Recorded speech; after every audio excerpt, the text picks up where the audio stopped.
My name is Idrach and I'm a day trader. I've been doing day trading for a while since the technology that we have nowadays has made it possible for me to be a day trader. But I started back in 1972 using the phone and calling here and there in order to buy a stock. That was very common, to use a phone. And then you had to wait hours before your broker call you back and tell you filled the order or not. But this video is not about that. This video is about rules of money. I follow many rules that somebody suggested, and I developed some on my own. So we're going to go briefly on rules that have been established by others that they say, okay, pay yourself first. But they don't tell you how. Put the money aside, don't spend on this, don't spend on that. But in reality, they don't tell you how. I'm going to do my best to show you how I did it and my rules on money. So you're going to get some of my rules and what you to be aware of it. A lot of the rules has to do with our own personal decision. We made bad decisions that we regret later. We're going to touch about marriage. We're going to touch about how other people want to get your money. And you have to use certain rules to recognize them and stay away from them. And with that, let's go into the other side and study and see the Rule of Money by Roy Idrach. Thank you for your time, and I see you on the other side. Thank you. Good morning. My name is Roy Idrach, and here we are on the other side now. We're going to be talking about the Rule of Money. This is rules that I have set through my life as a day trader. And I've been doing this in 1972. It used to be by phone. Now we can do it on the internet. So technology has been a great help in doing this. So with that, let's start with the rule of money. We're going to be covering some rules that others have set up and others that are rules that I have set on my life. So the rule of money is about how you going to manage your monies, your finance, and your life. They have to do a lot with a lot of decisions that we make. Here's a Federal Reserve Bank, with Mr. McKinley, the $500 bill. These are collector's items. You can get it through gold dealers, coin dealers, and so on. You're going to pay a premium over the face value. But anyway, money is not important as it is time. Time is very important. Here's $1,000 bill, and guess who you got there? Mr. Chase from Chase Manhattan Bank, or better known back in the 1900s as the House of Chase. They're Federal Reserve notes. These have no gold value like the other ones before. This is from 1934 series. And it was from the Bank of Boston that issued that. Through the year, the government, the Federal Reserve Bank, once was established, they changed things around a lot. And it has to do with our fractional money system and to keep large bills out of circulation because you don't need them. But it's more to it than that. It's also that fraud and a lot of other things that get involved. But this is not what this is about. So let's go over here and we're going to try to make this as funny as possible too, so you can remember it. So you're going to see some funny stuff that I put in here. So let's start with this one. My lawyers say that you have to put a disclaimer. So that's why we're doing this. Attorneys always try to find a way to make money. And they create all this difficult stuff that we have to deal with, where a handshake, it don't count anymore. If it's not on paper, that's it. So this is for educational purpose only and entertainment, but it don't mean that I'm giving you advice. You have to make those decisions yourself. And think about it. Don't do stuff that because somebody else do it. You want to be on the top of the 10% of the population. 90% of the population on this country make less than $30,000 a year. And this is about money. $30,000 a year with a wife and 2 kids, and you're already in trouble. But we're going to talk about that too, because it's very important that the rule of money, also for you to be successful, you also have to meet certain conditions. 1% of the population, on the top 101%, there are about 10 families that they make $1.2 million an hour.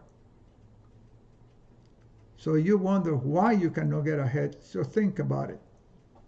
There are guys working for minimum wages. There are guys working for $15 an hour. And these guys, they make $1.2 million. You can find out about that if you look on the statistic.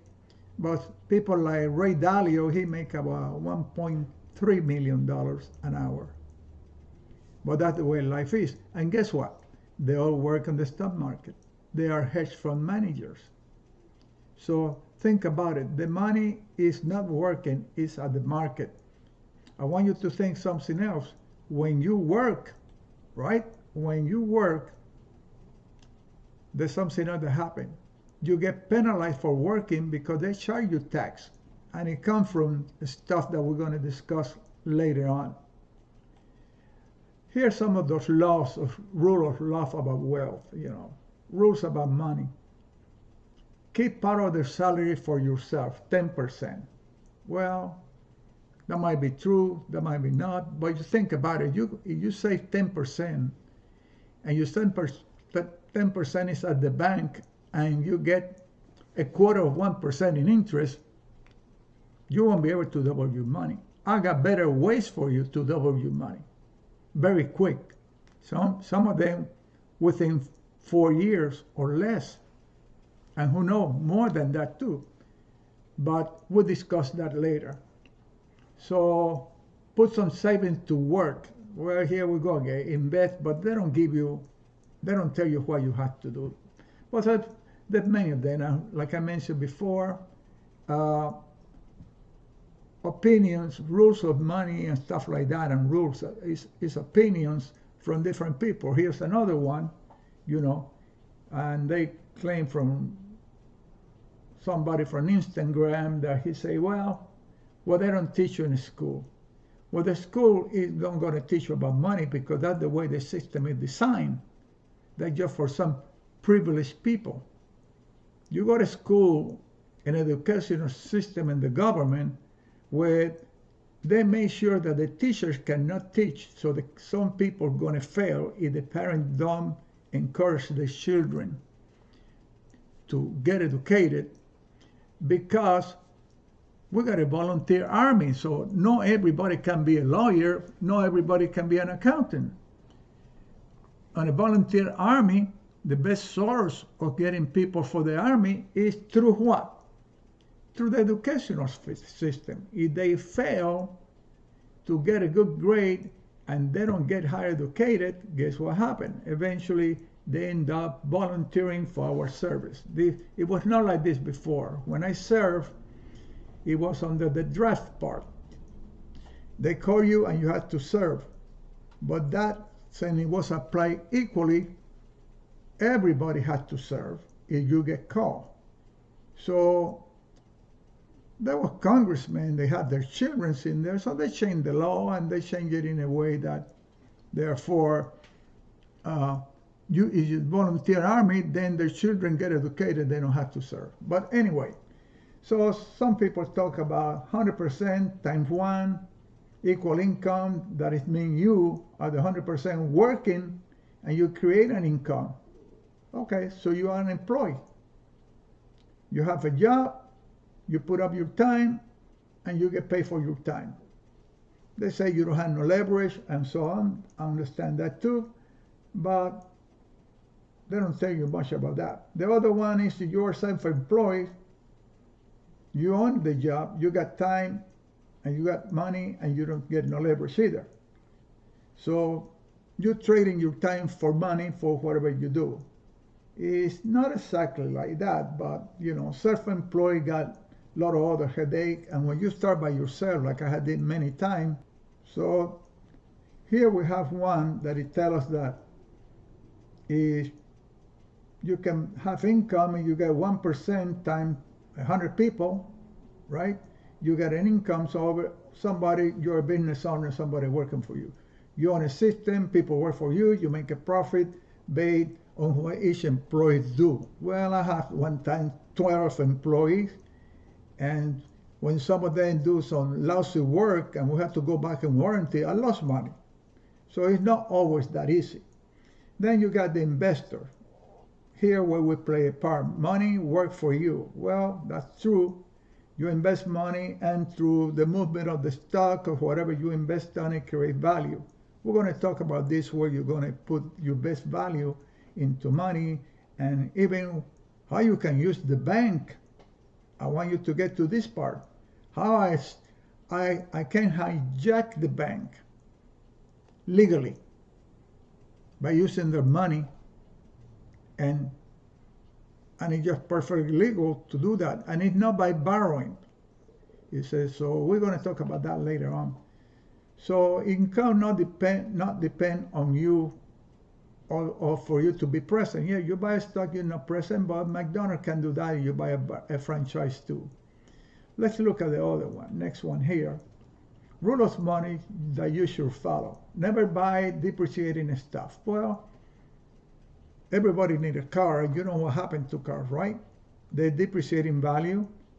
I got a different way of doing that. When I buy a car, what I do is buy a 2-year-old car from Enterprise Rent-A-Car. This is no advertisement, but they have treated me very well. And I get a car that most of the depreciation of the car is already being absorbed by somebody else. So therefore, you know, I pass that into somebody. So this is a good rule. Don't buy a new car, because you buy a new car, and some of these cars, you know, carry $10,000-$15,000 profit for the dealer. Okay? And I used to work with dealerships, so I know just about how the cookie crumbles. So what really happens here is that as soon as you buy the car and get registered, now it becomes a used car, because it's been assigned, the title has been assigned to somebody, and if you try to sell it next day, they won't even give you of what you pay for 10% or less on that to do that. So it's not always some of these ideas and rules might work, might don't work. Invest at least 10% of your income as early as possible. Track your expenses. Well, you got to be careful. You don't want to spend more than what you earn, because then it gets you in trouble. This is some of my rules too. They tell you to research before you invest. Well, that might be true too, you know, but there are other things involved, you know, into it. There are people that manage to control the market. There are people that do sales and force the price to go down, and you have to know about those risks, but this is part of doing business. Okay, pay yourself first. This guy say here, learn how to invest, give every dollar a job, don't hate money. I never seen anyone that hate money, but this guy here got don't hate money. I guess it ain't that don't waste it unwisely. Have a plan and set your goal, but we're not interested on this. This is other people's opinion, and now you're going to get the way I look at it.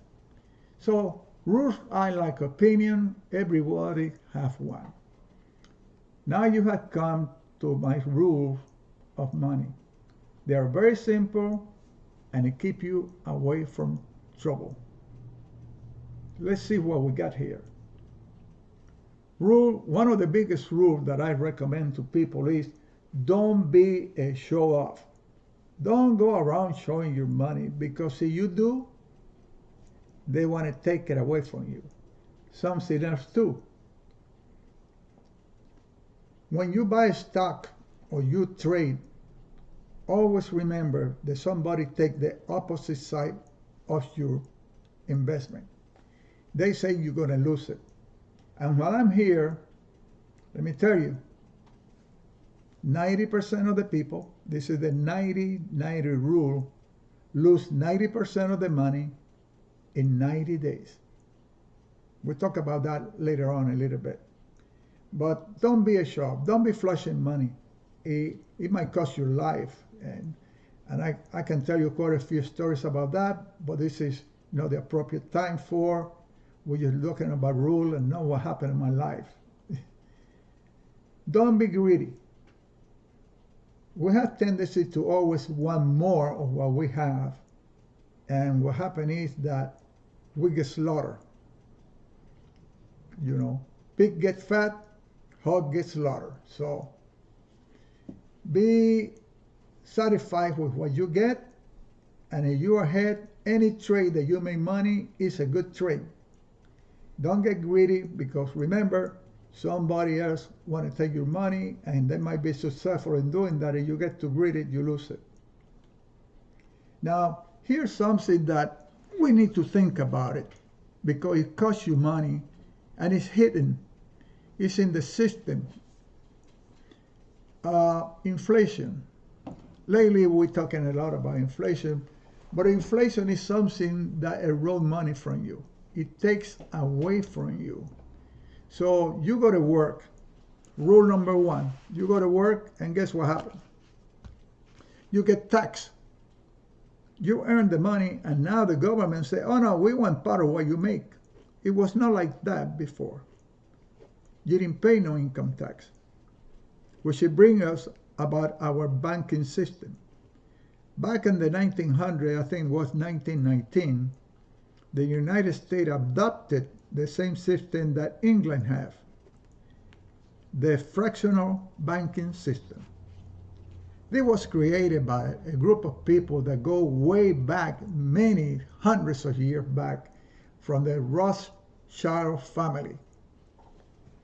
The Rothschild family back then, you know, 4 of those members of that family, eventually they became Pope in the Catholic Church. So they were Pope in what is known today as the Catholic Church.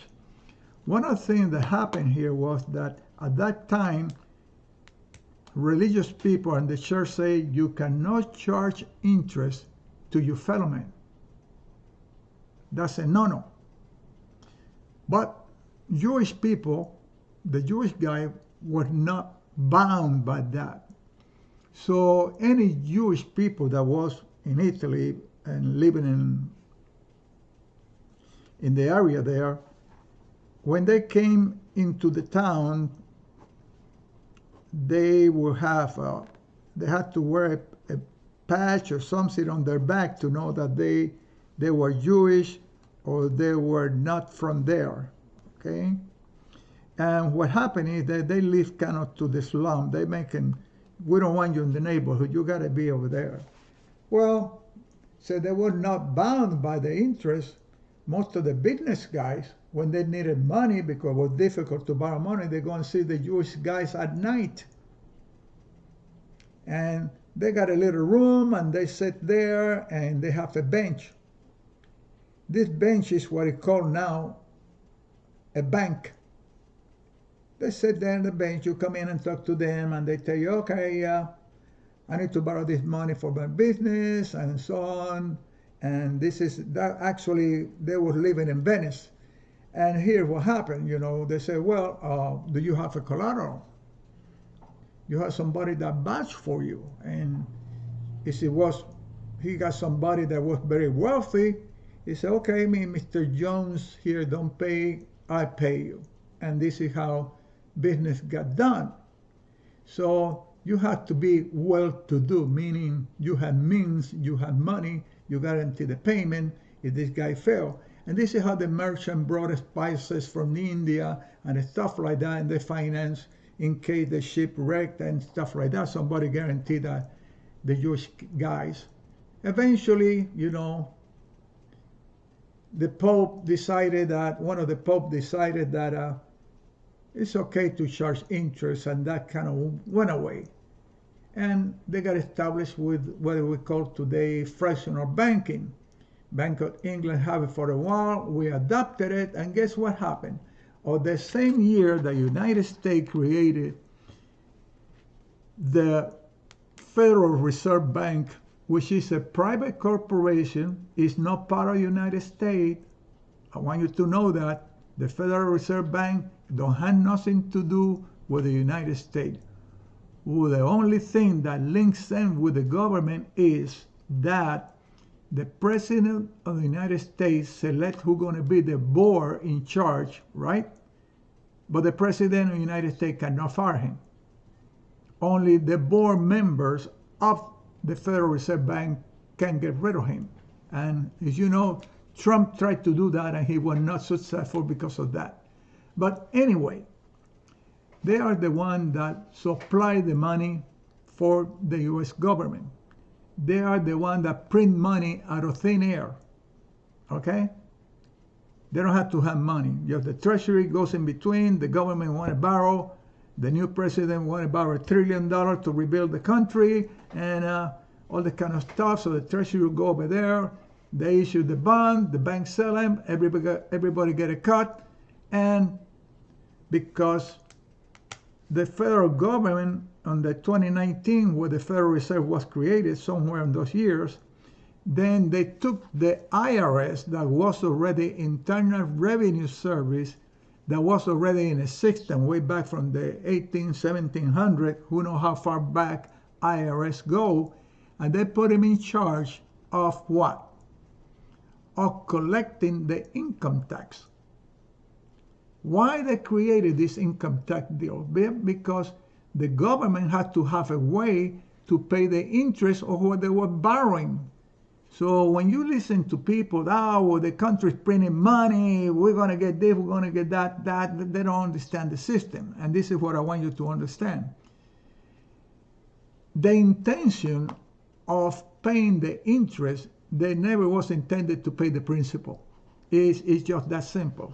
So the way they created, we're going to charge people that work, that are productive, and take a portion of what they made, and we're going to turn it to the Federal Reserve Bank to pay the interest. So we only want to pay the interest on what the government borrow, never to pay the principal.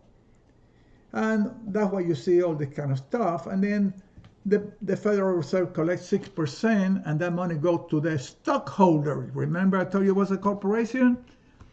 That money goes to the stockholders. The stockholders are the members of the bank, and there are 12 branches of the bank, and they got their own little thing here and there. But so they make sure that we have to create inflation. How we create inflation? Well, if everything goes up in value a little bit, 2%, 3% a year, well, guess what happened? You put $1,000 in the bank, and nowadays they pay you 1/4%, and the inflation rate is 3%. So that means that you keep on losing $30 every year out of the 1,000, and in 10 years you're only going to have 700. But not only that, because there's an inflation rate of, and this is one of the rules about money, you got to make more money than the inflation rate or you don't get nowhere. So you ever wonder why you cannot get ahead? This is why. Because you get tax on what you make, then you pay tax on what you buy, you go and register your car and you pay more tax, you pay a fee for your license plates, you go to a restaurant to eat, you pay more tax, they tax you to death. And in the top of it, when you put the money in the bank and save it, like some of these rules say, save some money for yourself, they're eating away 3%. And then you go borrow from the bank, they lend you, the bank, 6%. how you going to get ahead?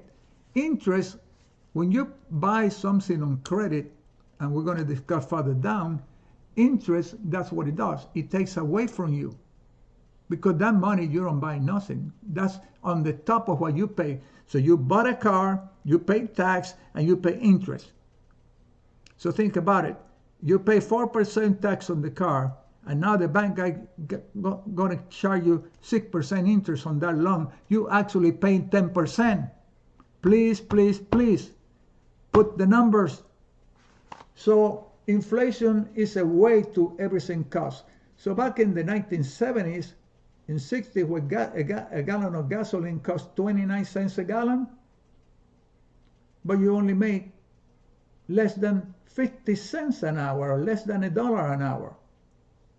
So it's relative. Today you pay $3 a gallon, but you get $15. It still costs 30 cents. You make more money, and you pay there, so you cannot get ahead. But this is so much for inflation. Even just like when you get inflation for cost of living, don't be fooled about this when the government say, we're going to give you a raise, we're going to put minimum wages. The only reason that the government want to induce to the corporation to pay higher wages is because they're going to collect more taxes from you. They're going to take it away from you. So when you make $1, you were paying taxes, they were taking away from you. Now you make 15 times more, $15 an hour. Guess what? This is how, by increasing salaries by the government that demand wages, they can charge more taxes on you what you make. So don't be fooled with this idea, oh man, they're going to raise the minimum wage, they're going to get paid more. That's not the way it works. The only reason they passing laws to raise the wages nowadays to $15 is so they can take some more away from you, because they need to pay some of that $1 trillion that they're going to use on some kind of gimmick someplace. But anyway, this is how the system works, and I want to teach you how you can work within the system and get ahead. Now, here comes another part. We were talking about central bank. Well, here what happened. The Federal Reserve Bank is made out of fractional money, and it's a private corporation with shareholders. But here what happened. When you put money in the bank turns around and you put $1,000, let's say. You deposit $1,000 in your bank, and the bank tell the Federal Reserve tell the bank, you can keep, let's say, 10% of that, and the other 90% you can lend. And this is how it works. This is where the fractional part comes in. So they put in your account, we're going to credit your account for $1,000.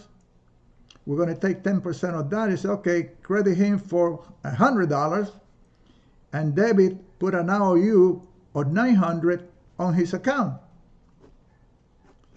Now the bank can lend the $900 that you just deposit. They lend it to Joe, and Joe goes in and deposit it on his bank. And now, because this is a different account than your account and Joe's account, so now the bank take the $900, take $90 of that, okay, 10%, put it in your cash reserve, and put another IOU for the different, and lend out the different. By the time that the 10 loans are made, the $1,000 have become $10,000 in loans. Now think about this. You're making $10,000 in loan out of thin air, because it's the same $900 broken down the line from the first $1,000 that you deposit. And on every loan, they're charging 6%, or they're charging 4%, and you're getting paid 1/4 of 1% a year. It will take you 4 years to make 1% of your money, and they're getting 6% a year from every one of them down the line. And this is what is known as fractional banking. You can do the same thing. I'm going to teach you further down the line that you can become a banker using the bank's money without having to borrow. But we'll get further down the line. Now, here what happened. Girls, fast car, and money is the road to bankruptcy. As soon as you start making money, you go and get fancy cars, and a lot of people do, believe me, a lot of people do. And here come the girls. Oh, she's so good looking. Oh, she really like me. And here you are showing off again. And eventually, that girl, all the one is just high rolling your money. So think about that before you get involved on this, because many young people do it, and it's just the destiny to ruin your life. You cannot become a millionaire when you start spending money like that. Now, here comes the other part that is very important to know. We all get married, right? We all have tendency to get married. We want to have a partner with us and stuff like that. And oh man, I'm going to have a beautiful life. She's so beautiful. She like me. They both fall in love and get married. I want you to know right now, and this is another rule of money. And if you think that marriage is not a rule of money, you're probably one of the person that know when you got divorced. I have 28 houses. I have all kind of property. I just charging, financing home and stuff like that, and then divorce came by, okay? After 30 years, I got divorced, and I ended up sleeping on the floor and without a penny. Okay? So, this is my advice about rule of money when it comes to marriage. Make sure that you know this person very well before you say, I do. Because if you don't, it's going to be a nightmare. People get divorced, and that's one of the biggest troubles that happen with money. Think about this. When you get married, you go and get a marriage license and pay $15, $25. But when you get divorced, they don't charge you $25. It can cost you thousands of dollars to get divorced. And that goes for both of them, whether it's a husband or a wife, either one of the spouse, it can cost them a fortune. Some of them even trying to get rid of them by hiring somebody to kill them. Nothing new. It's not the first time that the one spouse tried to get rid of the other one by hiring somebody. What they don't know is that most police departments and most cities, they already have undercovers and informants that they go to the beer places and say, hey man, you got any problem? I know about this. I know somebody who can take it out. And then you go and drink a beer and you say, you know anybody that can do this for me? And guess what happened? It's the police department that's going to be recording you when you transfer the money to an undercover agent. And guess what? They got you. As soon as this is what you want to do, that's what's going to happen. So it can be very costly to get divorced. So we got to make sure we got the right partner, and take it from my experience. It costs you money, you cannot get ahead. There are other ways to that this get affected. You get married, and guess what? She's just a violent person. It could be either one. How many women don't get mistreated by their husband, and how many husbands don't get mistreated by their wife? You don't want to work. So think about it. Make sure, don't let that beauty get you into something, because you don't know the character of that person. So this is something that you don't see on the rule of money. I'm the one that made that rule, because I lived through things like that. Have a girlfriend that everything I have on the house, she steal it. You know? So, had to get rid of her. Finally, I meet my present wife. We've been married for 25 years, and I have made a fortune. Okay? From the experience that I have from the other ones. There's something else too, when you have money, that you have to be careful. It don't have nothing to do with the marriage. You might be single, stuff like that, and then you do this. Eh?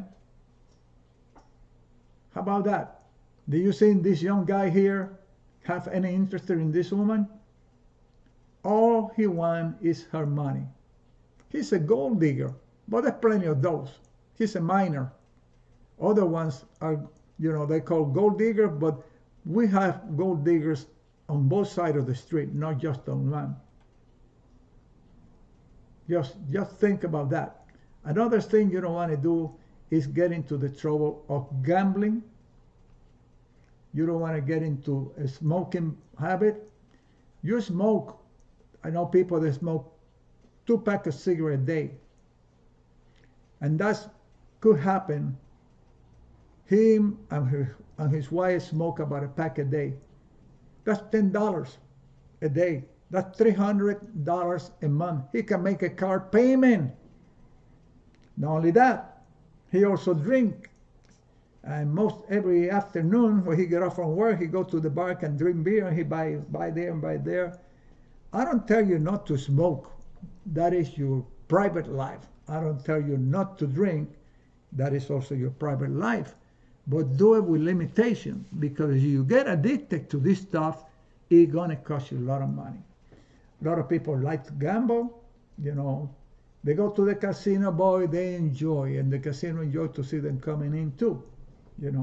Gambling, I consider them money wasters, You waste your money in stuff that it has no value and you're going to make any. Here's another one, credit card. You don't have no idea.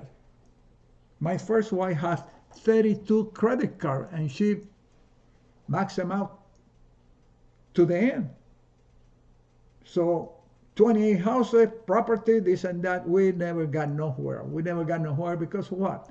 Of the expenditure. We mismanaged the money. We didn't have no concept about money. So no matter how much I work, or how much work I did, or how much I collect, it didn't got nowhere. We didn't follow no rules, And besides that, we had to raise children, 2 children and stuff like that, which is also cost money. When you buy on credit, especially on a credit card, and this is why the banks love to push credit card, it's because they get anywhere from 25 to 28%. But let's say 25%, okay? You borrow $1,000 from the bank and a credit card, or you buy it, you don't have to even borrow, You just buy stuff, put a credit card, make the minimum payment. 25% in 4 years, the bank will make on you the $1,000 that you borrow. In 4 years, you pay back 100% of what you borrow. You use the credit card, you charge $1,000, you pay a minimum payment, and by the time of 4 years go by, guess what? You have paid them back. If you finally close the account and finish it off, you have paid 25%. You have paid $250 a year in 4 years. That's $1,000. That's the other rule. Think about it. That's the other rule. Credit cards are dangerous. Use it and do it like me. I use a credit card. But you must use credit card that pay you, not that you pay them. I use a credit card from Fidelity Investment. Everything I buy, I pay ahead of time at the end of the month. Gasoline, furniture, whatever, it goes into the credit card. And I get 1 point for that. Like 1% or whatever, 1 point. Sometimes I got 50,000 points, okay? Now, 50,000 points, it come out like $500. So the credit card tell me, do you want to write you a check, or you want to invest it on the Fidelity account? And this is not advertising, but this is the broker that I use, okay? And they issue a credit card that is very good credit card. So if I put the money into the Fidelity broker's account, Fidelity matches for me, okay? What a deal. 100% return on something that I spend money that the credit card gonna kick back to me some money. Now, here's the clincher. If I tell the credit card company, they say, okay, you send me a check. Guess what's going to happen? They're going to send me $250. There's no matching deal. The 50,000 point, or so-called $500 that I get, if I ask for a check from them, I only get $250. But if I tell them to deposit it at Fidelity broker's account, I get $500. Guess what happened now? I can always withdraw the money from Fidelity. So why in the world am I going to tell this guy to give me a check? Just deposit on Fidelity broker's account, and then I can withdraw. Or I invested it, send those soldiers to make more money. And the beauty of it is that that money is not taxable because I already paid the tax when I pay the credit card, right? Think about that. Alcohol is the same thing. You get addicted to alcohol or drugs or whatever, or smoking and gambling. And there are people that go gambling, and I know about a few of them, that they started gambling even online. Never gambling online. This is another thing that I need to tell you. Never gamble online. Why? Because when you're gambling online, they can see what you're holding in your card. You don't know who is on the other side of that stuff, okay? And if you've been playing poker or whatever online, and you lose your money, and you keep on putting money, and they take your credit card, now you're paying 28% on the gamble that your money that you gamble online. Never do that. Some of those shysters over there can see what you are doing. If they can see through your camera on your computer what you're doing, okay, there's a way to, if you got a camera in your computer, put a tape on it, because they can see you even when you undress. So think about that. Now think about this next one. How many sports guys we have seen, golfers, boxers, many of them, tennis players, they make millions of dollars. They get revenue. Basketball players, they get revenue from endorsement, tennis shoes, whatever, and stuff like that. But most of them, for some reason, they get ill advice. They get advice from people. Some of them, they try to do the best they can, and you take, for example, just be a friend. You don't know what the other person's thinking on the other side. But on the top of it now, the man got into trouble. They sent him to jail. That girl should never have walked over there, and he was not wise enough to think that this girl gonna get my money. All he thought is that I'm gonna have a date with her and everything's gonna be okay, and that's not the way it turned out to be. But he's not the only one. There are many of them. You tell golf guy that play golf, and they hang around with this girl, stuff like that, and their wife find out about it. I forgot the name of one of them, very famous. And so you gotta be careful. Here's the problem with this. When you are in a sport and you are a basketball player, or you're an investor, everybody knows that you got money, there are going to be people out there trying to get it away from you. So therefore, it's very easy. I know that I say never tell people, never tell people that you have money. That's very true. However, when you a movie star, when you are a famous boxer, when you are a famous, football player, everybody knows on the newspaper, well, he got a brand new contract with another $50 million for the season. I wish there were a law with this guy. They don't have to say how much they're going to get paid, because that's what opened the door for trouble. Everybody want to go and be his friend. Every girl in town probably, not everyone, I just say every, but in reality, there will be girls that say, hey, I know the guy, he treat me nice, He make a party, we go over there, they do drugs, they do what have you, and so on, and then eventually their careers end up in a mess. So always be careful about that. Make sure that you don't brag about your money, and make sure that you don't get ill advice. So don't let anyone know. Don't let anyone know that you have money. So we're closing here on this part with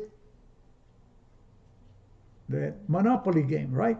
I'm broke, the young men say over here. Empty pockets. Now, let's talk about the stock market, because this is what I made my money. And now we're going to talk about the market and investing and how you're going to make lots of money. So take, for example, when the market crash or make adjustment, everybody panic, a lot of people run to the door. I call that cattle mentality. If you know about cattle and you spook one of the cows, all of them run. That's normal. We have something else too, which is good to talk about it here.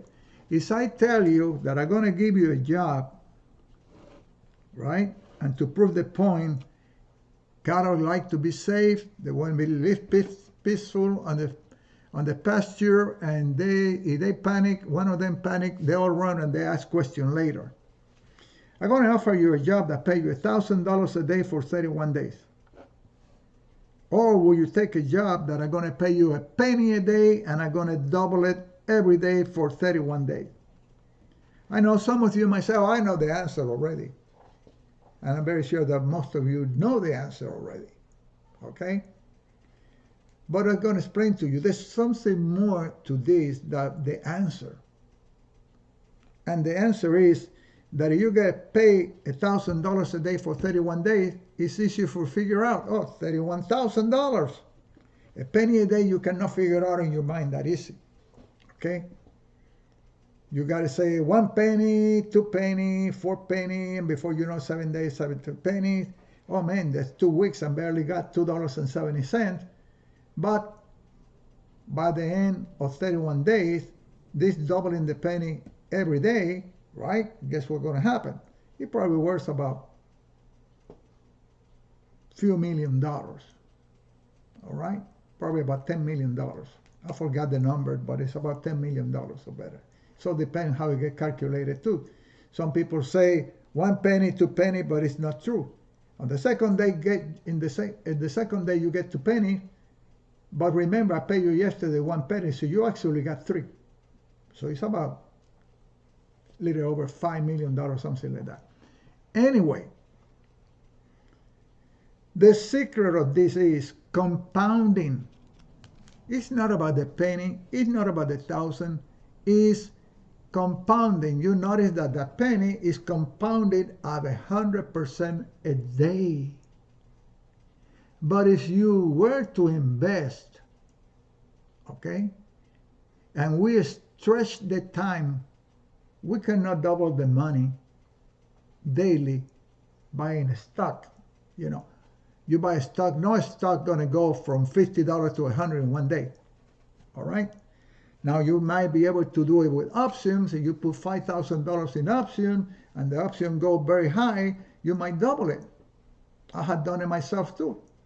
I made maybe $10,000 in 17 minutes. But it don't happen every day, okay? It don't happen every day.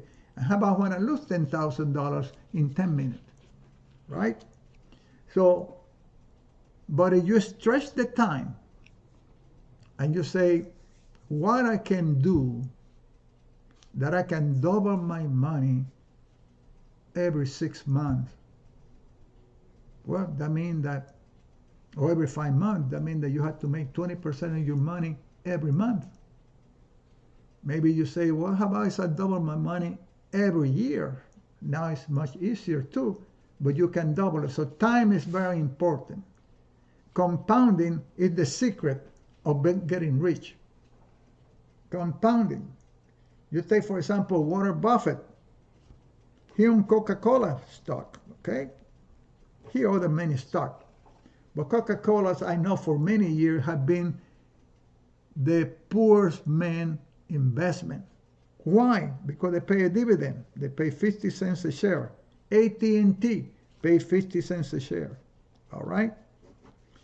But let's take an example of Mr. Warren Buffett. He owes 400 million shares of Coca-Cola.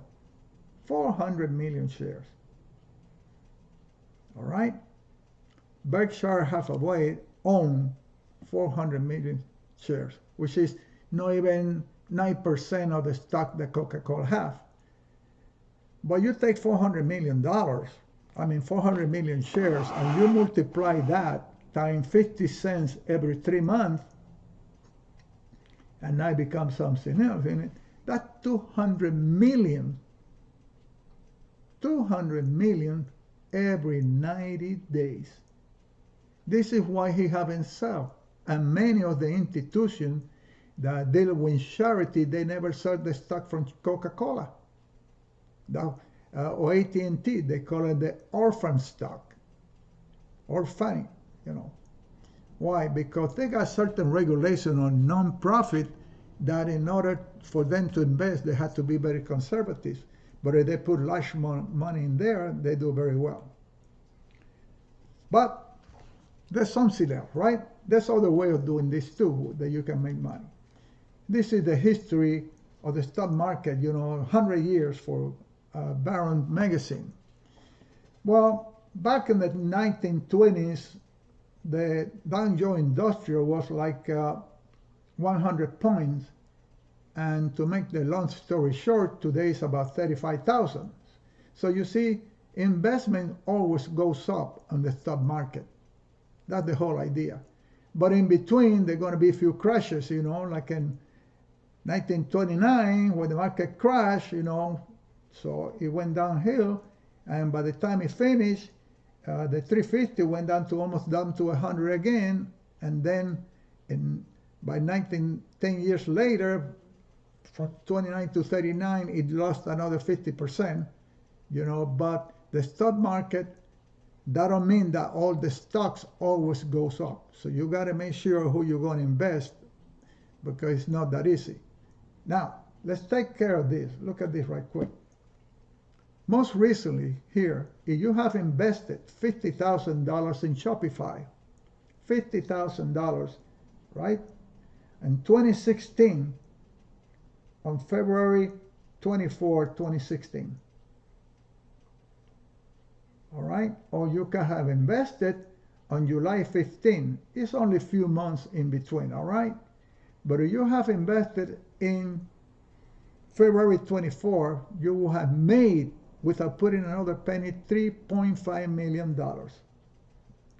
If you have invested it in 7/15, you're not doing too bad either. It's just $2.3 million. But think about this. Let's say that you only say, well, I only had $10,000. Or I only got $5,000. So you will have made 1/10 of $3 million, about $300-something thousand, without moving another penny.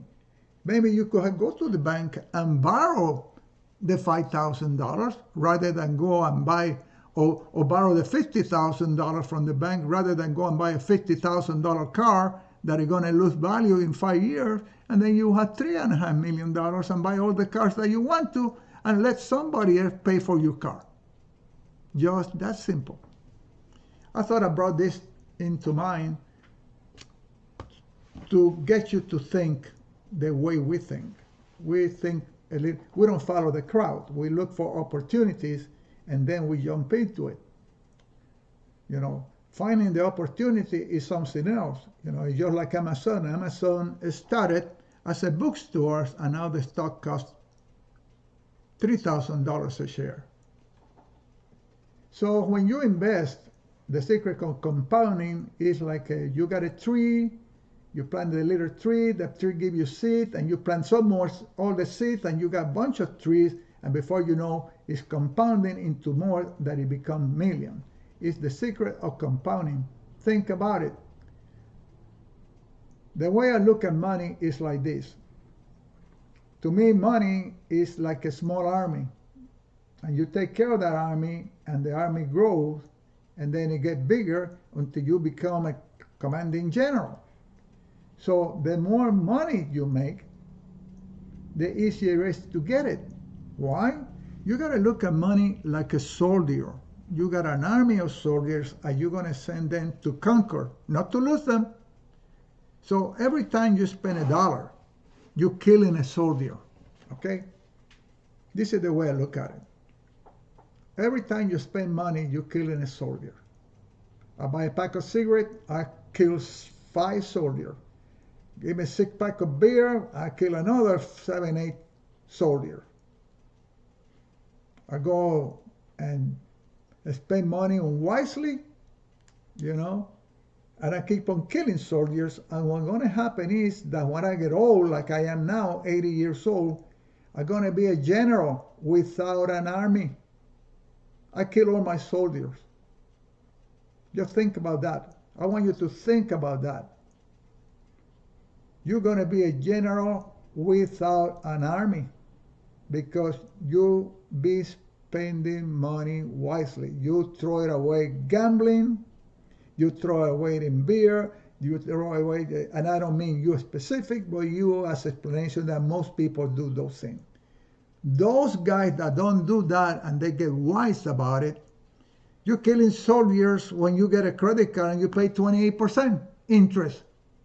And in 5 years, you wipe out your entire army because you give the bank the $1,000 that you borrow plus another 1,000 in interest. 5 years. And most people never finish paying a credit card. Why do I say that the more money you make, the easier it is to get it? Because you get wise. And something else, time is very important. And it's more valuable than money. Because time is what allows to compound your investment. The richer that you are, the less interest you pay. The average guy go to the bank, we call it retail banks, right? They deal with checking account, little deal saving, they pay them crumbs, and then when they borrow money, they want to charge them an amount like. But when you have money, then you can cut deals with the bank. He said, no. The average guy pay over here 3, 4, 5%. But I got good credit and I got collateral. Remember about the Jewish guy? I got collateral. So therefore, you have to cut me a better rate. You have to talk to them. Don't go over there, how much you charge me for interest? You go to the bank and you tell them, how much you charging for interest, sir? For this loan, we're going to charge you 3.5%. He said, well, you know what? We got to do better than that. What do you mean? He said, look, you know who I am. You know my credit. You know that I got wealth. You don't have no money to lose with me. You don't have no risk. So you bargain for the interest that you're going to pay if you need to borrow. But I'm going to show you other tricks that come down the line. That's something else that happened. Hope is not a strategy. If you're going to invest on the idea that I hope it go up or I hope I can make some money, might as well don't do it. Don't do it. Don't do it because you already defeated before you even started. You already been defeated. You're planning to see easy happen. That's not the way it gets done. That's not. You have to have a plan. Okay? We come back to this bank again for the simple reason that I told you earlier that you can hijack a bank legally. There's many ways of doing this. Years ago, when there was a lot of money in circulation, coins that they were made out of silver, right? The Kennedy dollars, Kennedy half dollar, silver dollar, stuff like that. I used to go by the bank and tell the cashier, do you have any silver dollars? Or do you have any 50-cent pieces or any change? And I say, yes, I do. I have these 50-cent pieces or stuff like that. He said, how much do you have? And I remember I walked on this bank one time. The name already changed, but the name of the bank, for some of you that have been in the military and the Air Force, it was Lackland National Bank in San Antonio, Texas. Highway 90 and Military Drive. I walk in that bank 10:30 in the morning, and I asked the teller, do you have any Kennedy half? And she said, yeah, as a matter of fact, I got about $1,200. He said, but they are not wrapped. They are wrapped in newspaper. But he got the name of the guy and the phone number. So I've been carrying this money on my vault for over 3 years because I don't want him unwrapping and wrapping myself. So you want him, I'll give him to you. So I said, yeah, let me go to my car and get some money. And so I gave her $1,200 in cash. I brought my briefcase and she gave me $1,200 in Kennedy half. Then I go to another bank and say the same thing. Hey, do you have any coin, chain, quarters, half dollars, silver dollars around? And I ask them how much they have. And then I take them home. I did that for 2 years. Back then, silver, on the time of the Hunt brothers, silver was going, 1985, silver was going for $50 an ounce. Okay? Now silver go about for $20 an ounce. But it's still worth more than $1. So I went to the gold dealer and said, hey, I got $1,200 in here in Kennedy's, 90% silver. This country used to make the money on gold and silver. They don't do that anymore, okay? So this trick is more difficult to do nowadays, but there's still around some silver coins floating around in circulation yet. And if you run into them, don't give it to the register for the same amount of face value. Take it to a gold dealer and you get maybe now for a silver dollar or $1 worth of Kennedy or quarters that were made of silver, 90% silver, you get $22 for every dollar. But back then, the gold dealer told me, he said, okay, sir, the best I can do for you is $40 per dollar. He said, okay, I got $1,200 of them. He said, really? He said, well, you want to buy it? Yeah, I take them. So he didn't have that much money in the store that day, but he gave me a check for $40-something thousand for 30 minutes of work. People take a gun to hijack a bank. I go and ask for the money and they give it to me. I did that for 2 years. I traveled all over Texas asking for change, giving even money. The bankers didn't even realize that they have a fortune in the bank in metal value. Silver is going for $50 an ounce, and they're exchanging it dollar per dollar, face value. Nothing wrong with that, ain't it? So this is another way. We can do this, another way of doing it too. I want to show you right quick. Here we got one of the Rothschild. And he said that the time to buy is when the blood in the street. When the market collapses, that's the time to go and buy, right? And you get it cheap. But this is something else we're going to talk about now, about the banking system. When I got into the real estate business, I got in by proxy. I was not in the real estate business. I was on the air conditioning business. And a builder told me that I build houses for him. He said, well, I never have built one, but I give it a try.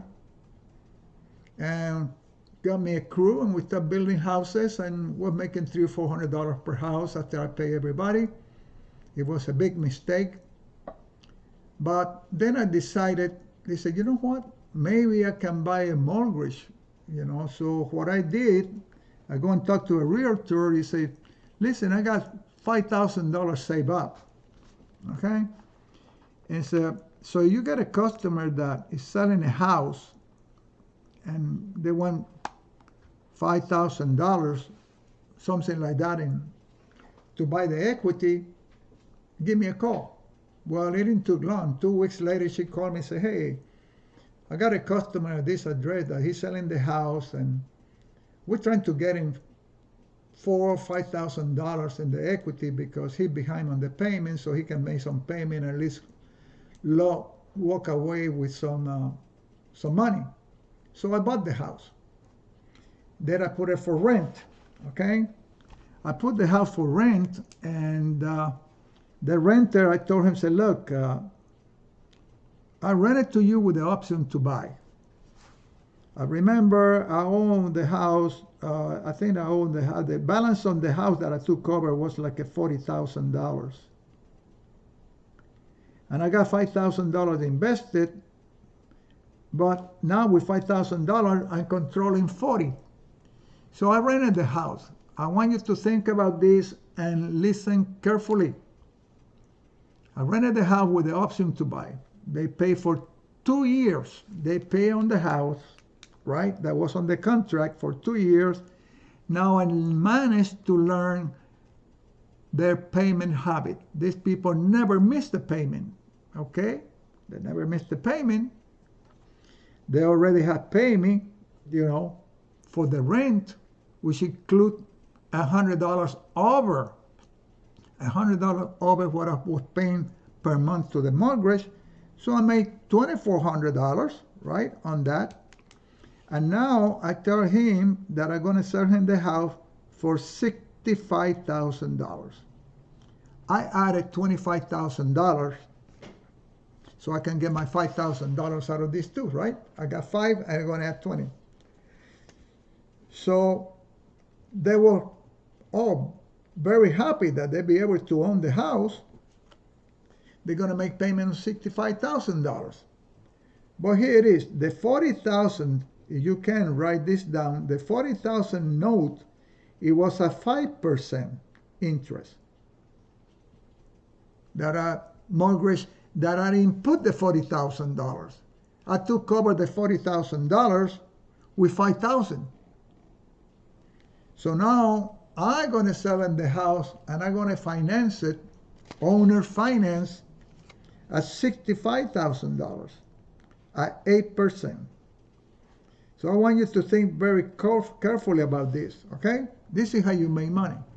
This is the rule of money. We're creating money out of thin air just like the bank. Let me ask you something. How you get interest? Can you go to the drugstore and buy interest? No, right? You don't buy interest at the store. You create it from thin air. Just like the bank, where you go and borrow money, they tell, we're going to charge you this much. That's what I go and borrow money at the bank. No, I don't want to pay that rate. I'm not at risk. I'm going to pay less if I have to, So think about this.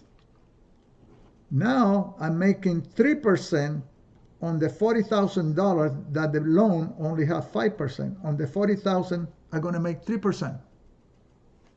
Right? So that's $40,000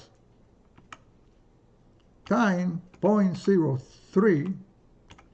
I'm making $1,200 a month, $1,200 a year on those $40,000.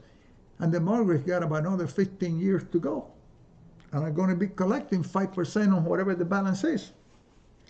But think about it now. On the $60,000, because I'm going to ask him for 5% down, so I can get I'm going to ask him for $5,000 down to buy the house. On the $60,000, the other $20,000, I'm going to collect 8%. So I'm getting 8% on $20,000, and I'm getting 3% on the other 40, because that one we have to pay 5. So now I got $20,000 times 0.08, and that's another $16,000 in interest. But it's more than that because you got about 15, 20 years, So just think about that. All of a sudden, the $5,000 have become a big chunk of money. I'm going to be collecting 8% on the 20,000. So that's 0.08 times $20,000. Another $1,600 a month on that. I'm going to be collecting $1,600. So I got about $3,200. So you can imagine now when I got 28 houses like that, how much money I was collecting. So I was hijacking the bank by proxy. I was hijacking the mortgage company by proxy because I'm making 3% on their money that they're the one that put up the money to buy that house. I just took over the payment. They're the one that forked out the loan when the guy borrowed it and I bought it for $5,000. This is how you make money. This is one of the rules of making money. So, as you know before, fractional bank, fractional money, reserve bank, you can be a bank. How you work? Where you buy interest, just like I explained to you. No cost to the bank. You can rent, but you can buy. Right? You cannot buy interest. You can rent interest, but you cannot buy it. To make a fortune, somebody had to pay for it, not you. To make a fortune, somebody else had to pay for, not you. Some of the fortune are paid by the effort of others that work for you. Or if you get into the real estate, take some money out that you make on the stock market and buy real estate, finance it, and the renter is paying for the house, not you. And that's how fortunes are made. Those are the rule of money. When you buy a stock, to finalize this, you're going to buy a stock of companies that are a stable company. People like IBM, people like AT&T, people like Coca-Cola, you know. People like Home Depot, a stable company that they get repeat business. Repeat business is the key when you're going to buy a stock. What do you think happened with Home Depot? People buy and buy and buy and buy. They stay there forever, right? You want to buy a Home Depot stock. People always need lumber. People need to fix around the house, you know. Why you think I choose Coca-Cola? Because people drink a lot of soda. They're addicted to all kind of this stuff. You know, of course, you don't want to invest in cigarette company because cigarette companies don't pay no dividend, and you don't have no. It's very costly for them, so it don't work that good. But you want to buy a stock that is undervalued, so it can go up on value. So you're going to buy companies that the consumer is easily recognize the brand name. You take, for example, a product like from Procter & Gamble, right? Everybody knows about Colgate toothpaste, right? Those companies, that Colgate is owned by Procter & Gamble. And guess what? When you go to a grocery, people go and buy toothpaste, right? You go to a grocery, you see aisles and aisles of soda, all kind of drinks. Nothing but junk food, but there's a lot of money to be made on junk food, okay? You buy a stock in McDonald's. I remember when I bought McDonald's at $10 a share. And I kick on my butt now when it's $230. But that's the way it was. When I sold it at $100, I thought I got a good deal. There's no way to tell the future. We don't have no crystal ball. So therefore, we have to buy companies that are easily to recognize that they're well established and they must pay a good dividend. They had to get, the company had to have growth. Cigarette company is difficult to grow, you know. But Home Depot keep on opening more stores and expanding and expanding. McDonald's keep expanding, you know. If you have put $10,000 on McDonald's when they became a corporation, $10,000 on McDonald's and never touch them again. Now you will have about $30 million out of those $10,000. Why? The company is stable. The company, everybody knows it. Every kid bug you to death. Oh, Dad, I want a Big Mac. I want this. I want the toy. This is where you want to invest. You don't want to buy 5 cents, 10 cent penny stocks. You can get nowhere. Now, if for any reason you are a day trader like me or a swing trader, the stock price must move at least $5 on the average. So you got to go and get a chart and look at the stock price, how much it moves up and down per day. Is it move $5? That's the stock we want to trade on. We don't care if the stock is famous. We don't care if the company is stable. All we care is about the price movement, because we're going to go in there and invest for 10 or 15 minutes and that's it. That's all we're going to do for 10 or 15 minutes, 20 minutes, and pick up the money and go, and then we go and play golf, and then we come back next day and do the same thing over again. So this, when you are a day trader or a swing trader, you are not an investor. You are gambling. Always remember that. And to cover ourselves, then we need a $5 move on the stock, so we got room to make money. Okay? We don't have to do no research. We don't worry about short time. You know, the shorter the time, the bigger the risk.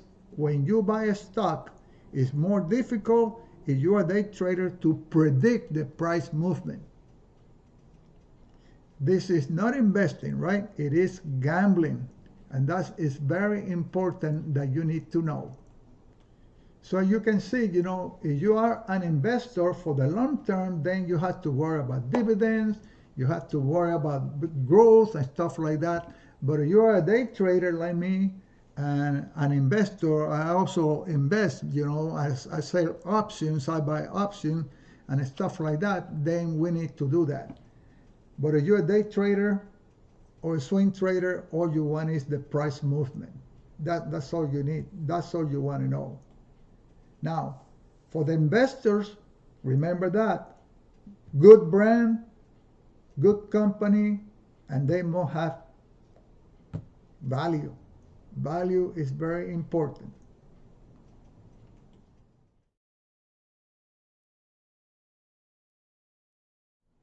And I'm going to share with you all some of this trade. And this is where you write an option that was on Pfizer company. That was a 4-day trade. And the way it works like this, you write a couple call. So that means you buy the stock, then you write an option. In this case, the option was wrote for 50 cents a share, 10 contracts at 50 cents. And by the time they take the commission off, that leaves us $493. All right. This is the date, 11/23, right? And then this is November 23rd, 2021. Now we come over here and the price of the stock got called. It got called because we agreed to sell the price. You know, we're going to sell the stock. The option is going to be sold at $52. It's a cover call at $52. The price was higher than $52, so we had to give up the stock. So the difference of what we pay of the stock on credit, okay, this is something else. You know, we buying the stock on credit, meaning that we bought it on margin. All right. We sold the option for cash. we buy the stock on margin, so that means that we're borrowing the money from the stockbroker. There it is right here, margin. So we got a sign on the stock. It was higher than $52. So the difference of what we pay for the stock of $52 and sell it for 52, right? We're going to sell it at 52. So that gives us another $1,598. So when we take the $493 and the $1,104, the net profit for 1 week, it was $1,598. If you calculate that, you're going to borrow the money from the broker, and then you're going to write a call into it. If you make even $1,000 a week, right? If you make $1,500 a week, you're going to multiply that times 12, and they're going to give you $18,000, right? $1,500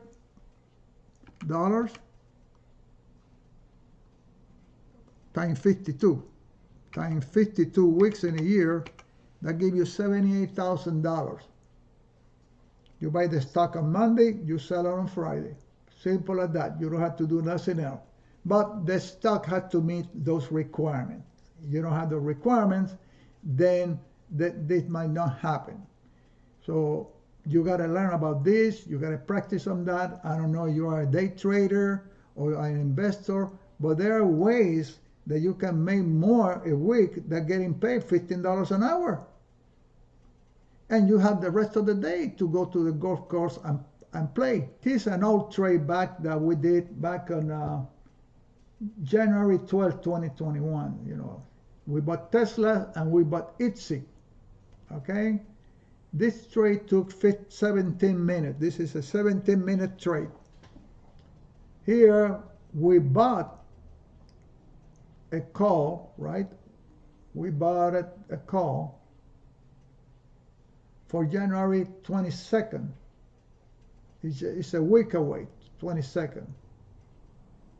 All right? It cost us $11,000. That's what it cost. It's on margin also. We're borrowing the money from the broker. We're using other people's money, OPM.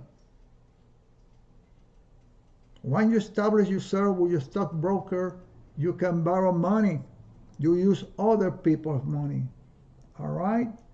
So what happened here, that within 15 minutes, and we got the time here, we bought the stock at 9:43 a.m. Eastern time, and we sold it at 10 o'clock in the morning. Okay? So here what happened. At the same time, you see, on 1/12/20, the same day, we also bought Tesla. We bought a call on Tesla, right? Tesla call for $850 call. It's also on margin.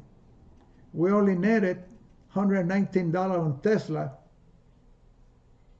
right? That's $119. So we sold it within the same time, both at the same time. We sell this, we bought it here, we sold it here, right? So we invested on margin $8,000, and we got $8,968, so $119. When we combine these trades, the option in 17 minutes went up to $21,000.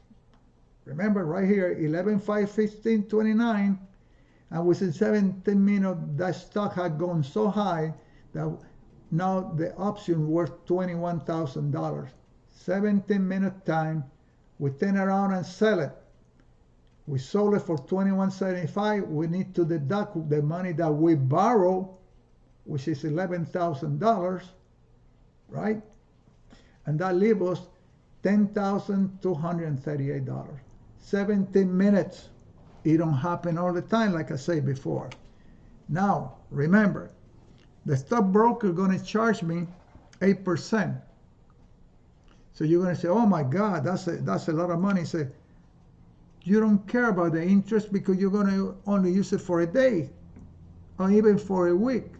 So if you bought the option, right, for $10,000, and we're going to say that we also we bought the option for $11,000, and then we got $19,000 altogether with Tesla.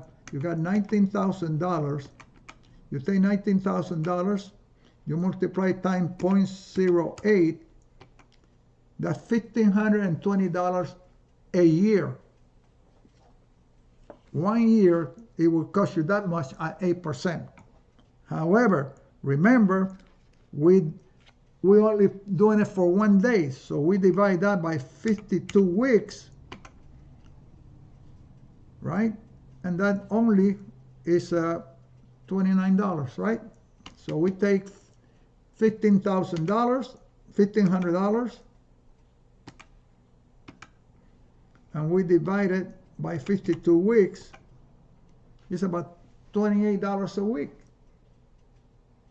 So we're going to take the 28 and now divide it by 5 days a week, divided by 5. The total interest be about 70 cents. But even if the broker charged me $29 for using their money, look how much I made, $10,000. Do you think we're going to worry about that? Even if they charge us $238, if they charge us $200, we gladly pay because we use somebody else's money. This is just like hijacking the bank. We take the money out of the bank to buy this, and we pay it right back. 17 minutes. You can go to the golf course. So this is the rule of money. This is how you make money. This is what you have to look for. This is what I want you to learn about this, because you can be independent. You can be your own boss. You don't have to depend from the boss to get up at 4 o'clock in the morning like I used to do, to go to work and put 8 hours on that place and put up with all the BS that went around there. So with that, folks, I'm going to tell you thank you for your time. This is the end of the lesson, and I'm sorry that it's taken so long, hour and a half, but I hope that this changed your way of thinking, and I hope that you use some of my principles so you can get ahead. Thank you for your time, and I'll see you at the other end next time, other tricks of how to make money. Thank you.